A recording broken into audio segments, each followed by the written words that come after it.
Vamos lá, então, é 1 Reis 22, 17, tá? Ali estava tendo uma aliança entre o rei Josafá, que era de Judá, e o rei Acabe, que era de Israel. A terra estava em paz até, só que eles queriam ir dominar ali o território da Síria. E aí eles entraram em acordo, né? E foram à batalha, o rei Acabe e o rei Josafá. Só que antes de ir, eles quiseram consultar Deus para ver o que Deus tinha a dizer sobre isso, né? Então, eles consultaram e tinha, quer ver ali no versículo... Ai, deixa eu ver onde é que tá. No versículo 6, ó, o rei de Israel, que era o profeta, o rei Acabe, juntou os profetas que tinha cerca de 400 homens, e daí eles falaram para subir, que Deus ia dar a terra para eles, né, dar os homens na mão deles, era assim que Deus costumava falar. Só que daí o rei Josafá não sentiu paz, ele pediu se não tinha alguém da parte do Senhor mesmo, daí o único que acharam foi o profeta Micaías. Só que o rei Acabe não gostava dele, porque ele falava que Micaías só falava coisa ruim. Na verdade, não era coisa ruim, era o que saía da boca de Deus. Só que Deus já tinha falado com ele quando eles foram procurar Micaías. Aí Micaías disse assim, ó, no versículo 17. Vi todo o Israel disperso pelos montes, como ovelhas que não têm pastor. E disse o Senhor, então não tem dono, torne cada um em paz para sua casa. Né? E aí o que aconteceu? O rei Acabe disse para Josafá, não te falei que ele só fala coisa ruim? Então ele disse assim, Micaías, ouve, pois, a palavra do Senhor. Vi, então aqui eu vou ler a visão que ele teve, tá? Do céu. Vi o Senhor assentado no seu trono e todo o exército do céu estava junto a ele, à sua direita e à sua esquerda. Perguntou o Senhor, quem enganará? É isso mesmo, gente, parece loucura, mas não é. Quem enganará Acabe para que suba e caia em Ramote e Gileade, que é além daqueles iam, né? Um dizia dessa maneira e outro de outra. Então saiu um espírito e se apresentou diante do Senhor e disse, que no caso esse espírito é um anjo, tá? Não é uma pessoa que morreu e que tá voltando, porque a gente já viu lá em Hebreus 1, que tá falando que os anjos são espíritos ministradores para trabalhar a favor daqueles que vão herdar a salvação. Então ele disse assim, ó. Então saiu o espírito e se apresentou diante do Senhor e disse, eu o enganarei. Perguntou o Senhor, com que? Respondeu ele, sairei e serei um espírito mentiroso na boca de todos os seus profetas. Tá vendo? Que profetas eram esses? Os 400. Estavam falando para ele ir. Por quê? Porque ele tinha o coração duro, ele fez todo o Israel pecar, e ele, nossa, se casou com Jezabel, que ela era filha do rei de Sidom, né, prestou culto a Baal, Astarote, fez abominações, assim, terríveis, tem que ler lá, né. Daí tá falando assim, ó, disse o Senhor, tu enganarás e ainda prevalecerás, sai e faze-o assim. Tipo assim, vai e engana eles, porque certamente vai dar certo, né, porque eles não vão me ouvir. E Deus foi tão bom que ainda usou o profeta Micaías para falar que não era para eles ir, né, você veja bem como eles escolheram, né. Eis que o Senhor pôs o espírito mentiroso na boca de todos os seus profetas. O Senhor falou que era mal contra ti. E daí o que aconteceu? Eles foram a peleja, o rei Acabe mandou o rei Josafá se disfarçar de rei. Daí, quando eles foram à guerra, né? Ali no versículo 31, o rei da Síria deu ordens para que os homens, eles não fossem atrás dos carros, mas fossem unicamente atrás do rei. Então, quando eles foram e pegaram o rei Josafá gritou e eles viram que não era o rei Acabe. Daí, olha só no versículo 34. Então, um homem entesou o arco atirando ao acaso, entendeu? Tipo, eles estavam com arco e flecha, então ele atirou, tipo assim, do nada, voou e feriu o rei de Israel por entre as juntas da sua armadura. Então disse esse, seu cocheiro, vira-me e leva para fora do combate, porque estou gravemente ferido. E ele morreu, tá, gente? Nem vou ler o resto para não ficar longo. Então veja bem como é que isso foram anjos que trabalharam para Deus, né? Eles deram uma ajudinha ali para Deus. Deus enviou ainda uma segunda palavra para eles se atentar, que era a palavra do Senhor, eles não quiseram ouvir. Eu separei alguns casos, assim, sobre o agir de Deus pelos anjos, tá? Êxodo 23, capítulo 23, versículo 20 até o 24. Ali tá falando sobre os filhos de Israel, a posse da terra prometida. Tá falando assim, ó. Eis que eu envio um anjo diante de ti, para te guardar pelo caminho e te leve ao lugar que tenho preparado. Guarda-te diante dele e ouve a sua voz, e não te rebeles contra ele, porque não perdoará a vossa transgressão, pois nele está o meu nome. Que anjo era esse, se não era Jesus? Esse, sempre quando fala o anjo do Senhor, Jesus esteve com Deus, com ele, desde o início. Sabe quando ele falou assim, Jesus falou, em Mateus 23, 37, eu acho que tá ali. Jerusalém, Jerusalém, que mata meus profetas e apedreja os que te são enviados. Quantas vezes quis juntar como a galinha junto aos seus pintinhos debaixo das asas, mas tu não quiseste. Era ele que estava mandando os profetas, era o próprio Jesus, ele ali já estava falando, era eu, gente, eu era Deus que estava mandando, né? Então, veja, aí ele fala assim, ó, no 22, mas se diligentemente ouvires a voz e fizer tudo o que eu disser, então serei inimigo dos teus inimigos e o adversário dos teus adversários, porque o meu anjo irá adiante de ti e te levará aos amorreus, aos heteus, ferezeus, Ele fala ali no 24, não adorarás os seus deuses, nem lhe darás culto, nem farás conforme as suas obras, antes os destruirá totalmente e despedaçará todas as suas colunas. Só que o que eles fizeram? Eles não fizeram isso, né? Eles não se atentaram na palavra do Senhor. Eles desobedeceram. E daí ele fala ainda que no versículo 33, ó. Eles não habitarão na sua terra para que não te façam pecar contra mim e servires aos seus deuses. Isso te será por cilada. Por que ele estava falando? Que não era para deixar essas pessoas. Eu sei que parece loucura isso, gente. Mas antes de Deus mandar e exterminar as nações, ele tinha a lei da guerra, que se eu não me engano está em Números 20. Essa lei, ela falava assim, antes de vocês entrarem e matar todo mundo, falem, o Senhor nos deu essa terra. A gente quer paz, vocês vão servir a nós, só deixa a gente entrar, né? Porque a terra é nossa. Mas se eles não quiserem, eles vão vir contra vocês. Então, vocês não vão sair como mulherzinha correndo.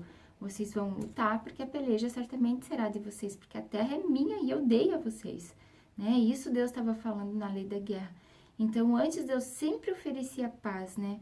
Mas os povos, eles não queriam, capaz que eles iam sair da terra deles, eles nem conheciam o verdadeiro Deus, eles tinham os deuses deles, né?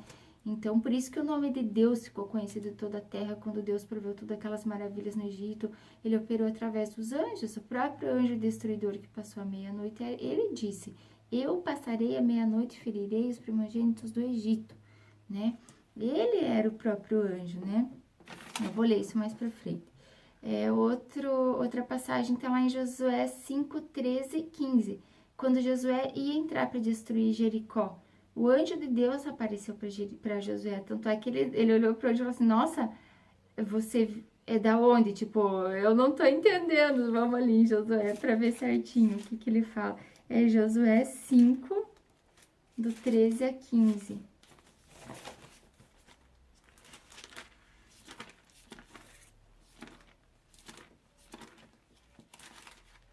Ai, gente, desculpa, eu vou ter que ver aqui na minha Bíblia, ó.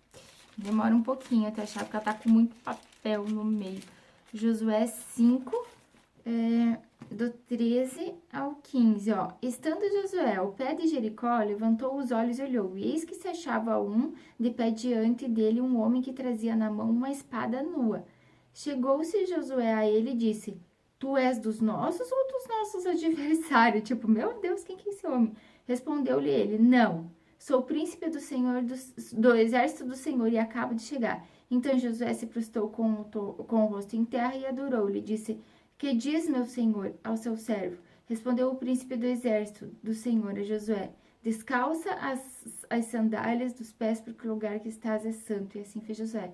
Quem falou isso para quem? Deus falou isso para Moisés na sarça, não foi assim? E aqui já era quem é o anjo, né? Jesus.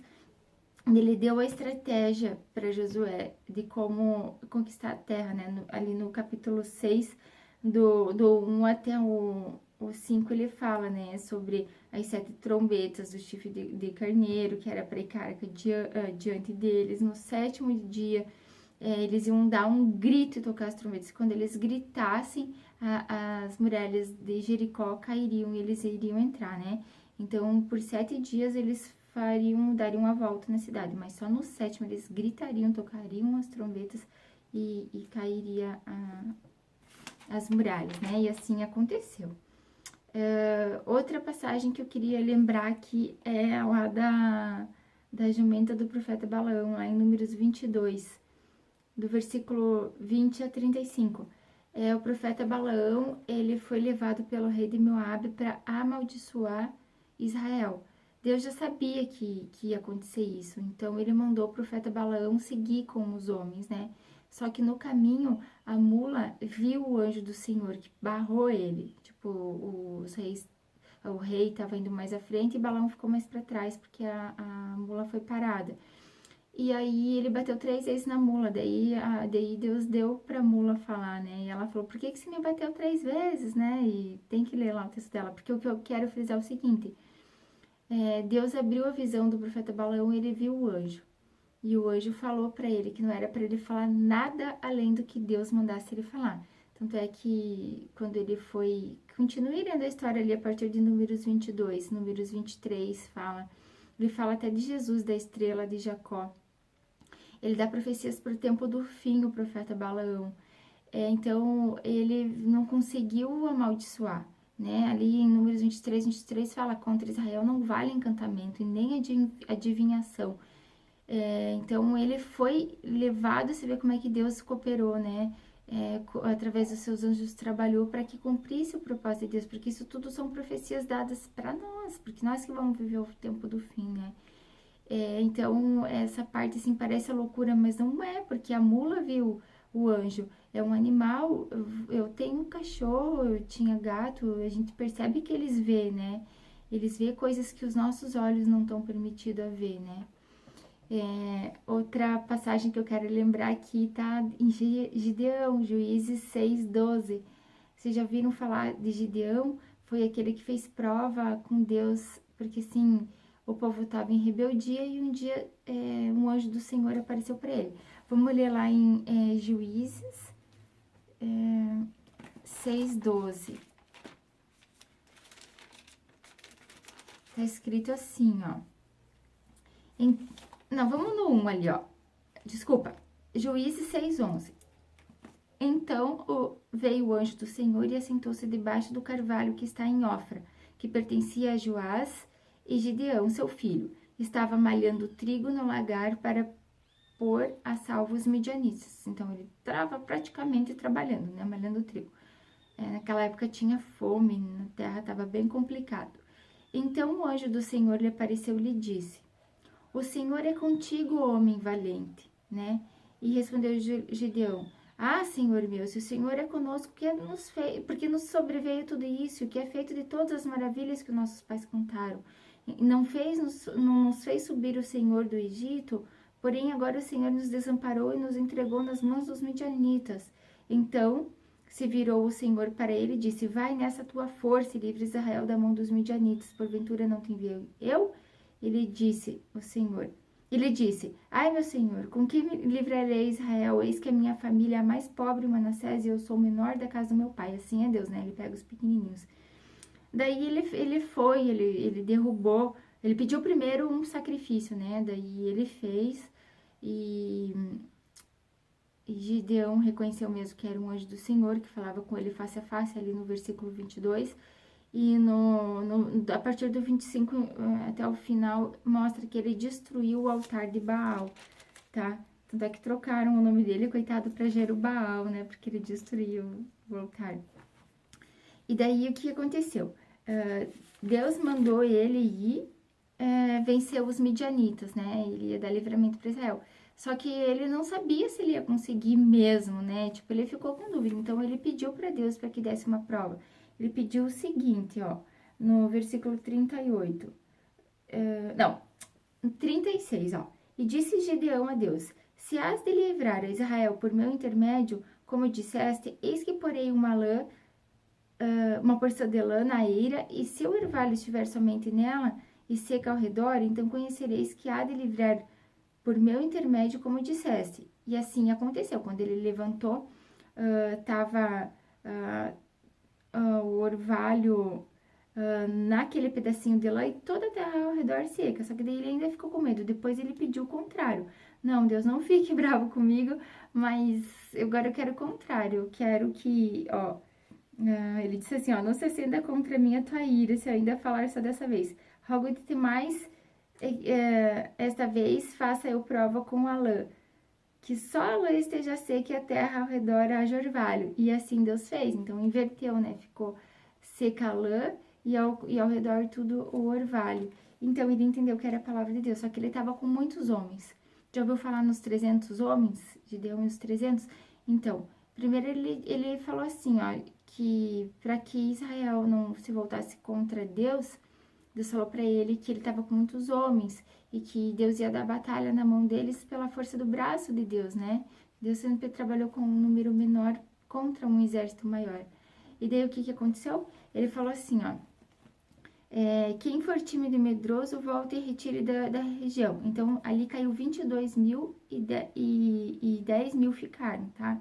Daí ele ainda disse assim, há muitos homens que estão contigo. Então, ele fez descer tomar água. Ele disse que os que lambessem foi o número dos que lamberam, todo que lamber a água com a língua, como faz o cão, esse porás à parte, como também todo aquele que se abaixar com os joelhos a beber. E foi o número dos que lamberam, levando a mão à água, 300 homens, e todo o restante do povo se abaixou de joelhos a beber a água. Então, esses 300 que foram com Gideão, e ainda Deus foi tão maravilhoso que ele ainda estava com medo. Aí ele foi até ali, onde é que eles estavam acampados, e Gideão ouviu um midianita contar para o outro sobre um sonho que ele teve, falando o seguinte assim, tive um sonho, eis que um pão de cevada rodeava contra o arraial dos midianitas, e deu de encontro à tenda do comandante, de maneira que esta caiu e se virou de cima para baixo, ficou assim estendida. Respondeu-lhe o companheiro e disse, desse mesmo midianita, não é isto outra coisa senão a espada de Gideão, o filho de Joás, homem israelita. Nas mãos deles entregou Deus os midianitas e todo esse arraial. Aí Gideão ouviu isso e saiu, né, contente, falando que era para eles ir, porque Deus já tinha dado os midianitas na mão dele. História linda, né, e eu não preciso nem falar, né, que assim se sucedeu. Foi linda a batalha deles. Daí, o que aconteceu ali, eu quero ler também, 2 Reis 19:32. Gente, eu gosto muito dessa história, até porque isso vai se repetir. 2 Reis 19...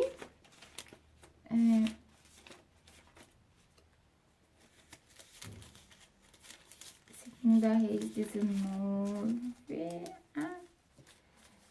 32 até o 36. Eu vou resumir assim. Ali, essa história tá falando sobre o rei da Síria, que era Senaqueribe, e o rei de Judá, que era Ezequias. Esse rei, ele foi muito sábio, porque quando veio o rei da Síria afrontar ele afrontou o Deus vivo, né? Ele falou palavras que blasfemaram contra Deus, mandou carta, foi complicado. E Deus deu a palavra para Ezequias de que ele não ia deixar o rei Senaqueribe invadir a cidade. E o que aconteceu? O rei Ezequias, ele juntou todo o povo e clamaram a Deus, né?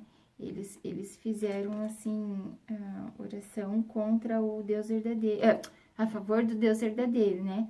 E então, no versículo 32 de 2 Reis 20, pelo que assim diz o Senhor, acerca do rei da Síria, não entrará nessa cidade, nem lançará nela flecha alguma, não virá perante ela com escudo, nem há de levantar tranqueiras contra ela, pelo que o caminho por onde vier, por esse mesmo voltará, porque eu defenderei essa cidade para livrar, por amor de mim e do meu servo. E daí, o que aconteceu? Fala ali no versículo 35, então naquela mesma noite saiu o anjo do Senhor, esse anjo do Senhor, não é os anjos, é o anjo do Senhor, e feriu no arraial dos assírios 185.000 quando se levantavam o restante pela manhã. Eis que todos esses eram cadáveres. E daí Senaqueribe voltou a Nínive, lá no templo dele ele foi morto pelos próprios filhos. Então, o que eu quero mostrar aqui? Você vê a importância de a gente sempre buscar primeiro a Deus, né, em meio aos nossos problemas, porque Ele dá ordem aos anjos dele para que venham trabalhar sobre nós, por nós. Ele trabalha, ele viu como é que é, isso é bem verdade, ele trabalha a favor dos que vão herdar a salvação. Então, assim, diante de um caso impossível, por exemplo, tem alguém que endureceu o coração, ou tipo, um caso impossível, a gente às vezes não tem nem como trabalhar, mas a gente tem que orar e pedir para Deus trabalhar a nosso favor. Ele vai usar o sobrenatural dele, né? E ele mesmo vai pelejar a favor das pessoas, ele coloca, assim, situações que talvez para nós é impossível, mas talvez ele traga a pessoa de outra cidade, de outro local, com a tua provisão na mão, sabe? É impressionante como Deus trabalha, principalmente ligado à cura, sabe? Onde há muita injustiça, principalmente onde o mal se levanta e o justo clama, Deus diz ali no 1 Pedro 3,11 que os olhos do Senhor estão sobre os justos, os ouvidos atentos ao seu clamor, mas o rosto do Senhor é contra os ímpios. E ele dá ordem aos anjos para que cumpra, né, os preceitos dele e a vontade dele, que a oração do justo seja ouvida, seja respondida, para quê? Para que a gente glorifique o nome do Senhor, né, para que a gente testemunhe, né, os feitos dele sobrenatural.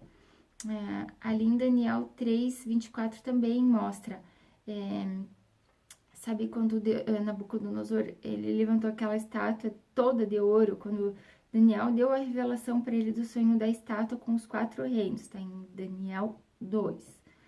E daí o rei Nabucodonosor, ele não queria perder o reino pro próximo, né, o império dele. Ele queria continuar dominando sobre o mundo. Então ele pegou e ergueu uma estátua inteirinha de ouro, falando, não, esse sonho não vai acontecer, eu vou ser todo dos pés à cabeça, da cabeça aos pés, todo vai ser o meu reino, até o fim dos tempos, né? E o que aconteceu? Ele levantou a estátua e disse que quem não se dobrasse a ela seria morto, né? E os amigos de Daniel não se dobraram e eles foram jogados vivos na fornalha, né? Daí vamos ler lá em Daniel 3:24. O que foi que aconteceu? Porque ele falou assim, ó, que ele via, ele disse assim, ó, que via 4 dentro da fornalha. Ele disse, nós não lançamos 3, eu vejo 4. E o quarto como um filho do homem, filho dos deuses, ele fala. 3:24, vamos ver. Ó. Então o rei Nabucodonosor se levantou e se espantou depressa e disse aos seus conselheiros, não lançamos nós 3 homens atados dentro do fogo? Atados, né? Tinha até esquecido de falar. Respondeu ao rei, é verdade, ó rei. Tornou ele e disse, eu porém vejo 4 homens soltos e andando passeando dentro do fogo, sem nenhum dano, e o aspecto do quarto semelhante ao filho dos deuses, né? Então, isso daí é o próprio Jesus, né? Que livrou eles e que vai acontecer a mesma coisa com a igreja, que estará na fornalha, gente. Nós vamos passar a tribulação. Ali também em Daniel 6:22, quando ele foi jogado vivo, né, lá na cova dos leões, o rei não queria, mas daí ele acabou decretando uma ordem que ninguém podia mais orar. E Daniel, ele não obedeceu a ordem do rei, né? Porque tinha gente ali que tinha ciúmes de Daniel e sabia que Daniel era um homem irrepreensível, não achavam erro nele, só buscaram colocar ele contra o rei. E o motivo único que eles acharam era a oração, porque eles sabiam que ele temia a Deus. Então, o rei, depois de dar a ordem, né, quem era pego orando ia ser jogado na cova dos leões. Então, pegaram Daniel e jogaram na cova. E o rei se entristeceu muito. Então, no versículo 20 está falando assim, ó. Chegando o seu rei à cova, chamou por Daniel. Com voz triste, disse o rei. Daniel, servo do Deus vivo, dar-se-á o caso de que o teu Deus, a quem tu continuamente serves, teria podido livrar-te dos leões? Querido, né? E daí no versículo 21. Então Daniel falou ao rei. Ó rei, vive eternamente. O meu Deus enviou o seu anjo e fechou a boca dos leões. para que não me fizesse dano, porque foi achada em mim inocência diante dele. Também contra ti, ó rei, não cometi delito nenhum. Então, veja como é que Deus mandou um anjo para proteger Daniel, né? Em Daniel, é legal ali, que vê, ó. Daniel 10 mostra que ele fez 21 dias de jejum em relação a uma revelação. Deixa eu só ver quanto tempo a gente tem. Ai, vai terminar meu tempo, gente. Eu vou encerrar esse vídeo aqui e já vou pro próximo, tá? Vamos ver.